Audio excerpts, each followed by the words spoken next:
राधे राधे दोस्तों, कैसे हैं आप सब। तो आज हम बनाएंगे चने की दाल से बहुत ही बढ़िया हेल्दी रेसिपी। ये रेसिपी झटपट बनकर तैयार हो जाता है बहुत ही कम मेहनत में। तो हमने यहाँ पर ले लिया है 1 कप चने की दाल, जिसे हमने कम से कम 6 घंटे के लिए भिगा कर रख दिया था। अगर आपको जल्दी है तो आप गर्म पानी में भिगा देंगी तो 2 घंटे में बहुत ही आराम से ये फूल जाएगा। अब हमने इसे मिक्सी जार में डाल दिया है, इसमें पानी का इस्तेमाल ना करें। अब हमने यहाँ पर डाला है 8 से 9 लहसुन की कलियाँ, 2 हरी मिर्च, आधा चम्मच जीरा।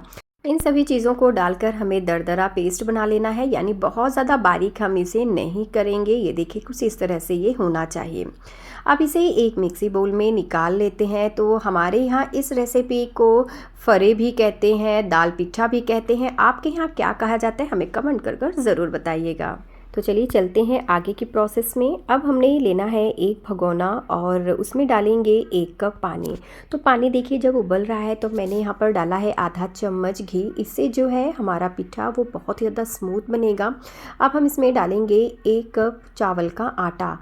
तो आप चाहें तो इसे गेहूं के आटे में भी बना सकते हैं। इसे डालने के बाद हमें गैस के फ्लेम को बंद कर देना है और इसे इस तरह से बेलन से इस तरह से घुमाएंगे तो ये आपस में अच्छे से मिल जाएगा। तो चलिए अभी इसको नीचे उतार लेते हैं और इसे अच्छे से मिला लेंगे। आपको ये प्रोसेस गर्मा गर्म ही करना है, यानी इसे ठंडा मत होने दीजिएगा। और देखिए अच्छे से ये मिक्स भी हो गया है। थोड़ा सा भुरभुरा होता है, लेकिन जब हम इसे हाथों से अच्छे से मिक्स करेंगे तो ये मिल जाएगा। अब मैंने इसे एक थाली में निकाल लिया है और इस तरह से अपने पंजों को दबाते हुए इसे हमें इकट्ठा कर लेना है। और इसमें पानी या किसी भी चीज़ का हमें इस्तेमाल नहीं करना है। इसी तरह से हमें यहाँ पर चावल का आटा गूंद कर तैयार कर लेना है। बहुत ही आराम से गूंद जाएगा, कोई भी समस्या नहीं आएगी। तो ये देखिए इस तरह से हमने यहाँ पर गूंद कर तैयार कर लिया। अब इसे साइड में रखेंगे। यहाँ पर जो हमने दाल को पीस कर रखा था तो इसमें मिलाएंगे बारीक कटा हुआ पत्ता गोभी। थोड़ा सा मैंने यहाँ पर गाजर लिया है बारीक कटा हुआ, 1/4 चम्मच हींग, आधा चम्मच हल्दी पाउडर, आधा चम्मच गरम मसाला, नमक स्वाद अनुसार। नमक थोड़ा सा ज़्यादा ही डालिएगा क्योंकि जब ये स्टीम होगा तो नमक जो है वो कम हो जाता है। अब हम इसमें डालेंगे खूब सारी फ्रेश हरी धनिया, ताकि ये देखने में भी अच्छा लगे और इसका स्वाद भी बहुत ही ज़्यादा अच्छा है। तो इसे देखिए इस तरह से हमें मिला लेना है। जब ये अच्छे से मिल जाएगा तो इसे हम साइड में रख देंगे। अब हमने यहाँ पर जो आटा गूंद कर रखा था इस तरह से हम लोई लेंगे। तो जिस तरह से आप पराठा बनाने के लिए लोई लेते हैं बिल्कुल उसी तरह से ले लेंगे और थोड़ा सा इसे स्मूथ कर लेंगे।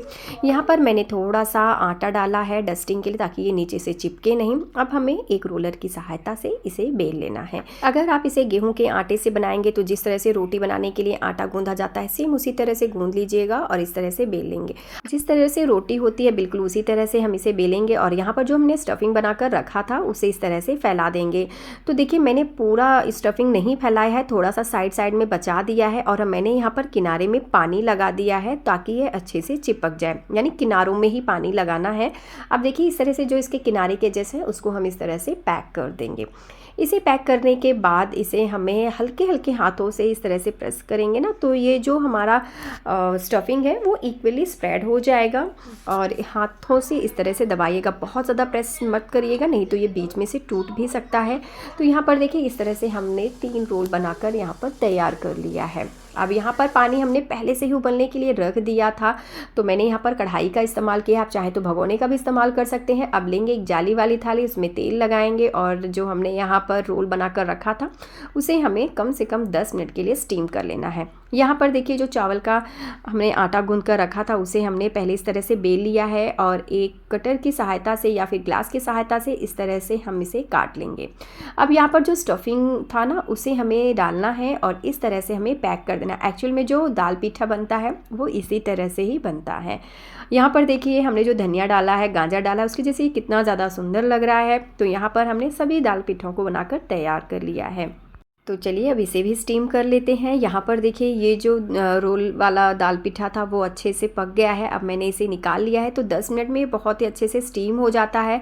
और यहाँ पर जो हमने और भी बनाया था ना उसे भी हम स्टीम कर लेते हैं। तो इसे भी कम से कम 10 मिनट के लिए स्टीम के लिए रखेंगे। तब तक चलिए इसे काट लेते हैं। तो इसके जो साइड के एजेस थे उसे मैंने काट लिया है। थोड़ा सा ये ठंडा हो जाएगा ना तभी काटिएगा। अब देखिए इस तरह से जो है हमने 1 सेंटीमीटर की दूरी में ही इसे कट कर लिया है, क्योंकि अगर हम इसे ज़्यादा पतला कट करेंगे तो ये टूट जाएगा बीच में से। आप देख सकते हैं देखने में कितना ज़्यादा सुंदर लग रहा है। और जो बाकी के बचे रोल थे मैंने उसे भी इस तरह से काट लिया है। तो यहाँ पर मैंने कुछ अलग बनाने की कोशिश किया है, यानी दाल के अंदर, एक्चुअली ये दाल से ही खाली बनता है लेकिन मैंने यहाँ पर सब्जियाँ भी ऐड कर दिया ताकि ये और भी ज़्यादा हेल्दी हो जाए। यहाँ पर हमने जो दूसरा दाल पिठा स्टीम करने के लिए रख दिया था, देखिए वो भी बहुत ही अच्छे से स्टीम हो गया है। अब इसे हम एक प्लेट में निकाल लेते हैं। जब ये थोड़ा सा ठंडा हो जाएगा तब मैं इसे काट लूँगी। तो इस तरह से मैं बीच से 2 हिस्से कर दूँगी। वैसे अगर इसे नहीं काटेंगी तो भी चलेगा। तो चलिए चटनी बना लेते हैं। तो इसके लिए हमने यहाँ पर लिया है लहसुन के पत्ते, 2 मीडियम साइज़ के टमाटर, और मैंने यहाँ पर खूब सारी फ्रेश हरी धनिया लिया है और 2 लहसुन। इस चटनी में हम कुछ भी नहीं डालेंगे, यानी गाँव में जिस तरह से चटनी बनती है बिल्कुल उसी तरह से हम यहाँ पर बना लेंगे। अब हम इसमें डालेंगे नमक स्वाद अनुसार। आप चाहें तो इसमें थोड़ा सा आमचूर भी डाल सकती हैं। तो देखिए इस तरह से हमने यहाँ पर चटनी भी बनाकर तैयार कर लिया है। तो चलिए अब फरों को कर लेते हैं फ्राई। यहाँ पर हमने पैन लिया है, उसमें डालेंगे 1 चम्मच तेल, थोड़ी सी राई, थोड़ा सा जीरा, साथ ही मैंने यहाँ पर डाल दिया है, जीरा डालना मैं भूल गई थी। हम यहाँ पर डालेंगे थोड़े से चने की दाल, थोड़ा सा उड़द की दाल, साथ ही 2 साबुत लाल मिर्च और 5 से 6 करी पत्ता। इससे ये जो फरे का स्वाद है ना वो 2 गुना बढ़ जाएगा। ये बिल्कुल ऑप्शनल है, आप चाहें तो इसे इसी तरह से भी खा सकते हैं। और यहाँ पर देखिए इस तरह से जब हम तड़का लगाएंगे ना तो बच्चों को बहुत ज़्यादा ये पसंद आता है, क्योंकि खाने में ये थोड़ा सा और चटपटा हो जाता है। तो इसे उलटते पलटते हुए हम थोड़ा सा कलर आने तक सेक लेंगे। अब ये देखिए ये देखने में कितना ज़्यादा सुंदर लग रहा है अभी से ही। मैं ऊपर से डालूंगी थोड़ा सा चाट मसाला, आप चाहें तो इसमें थोड़ा सा नींबू भी निचोड़ सकते हैं।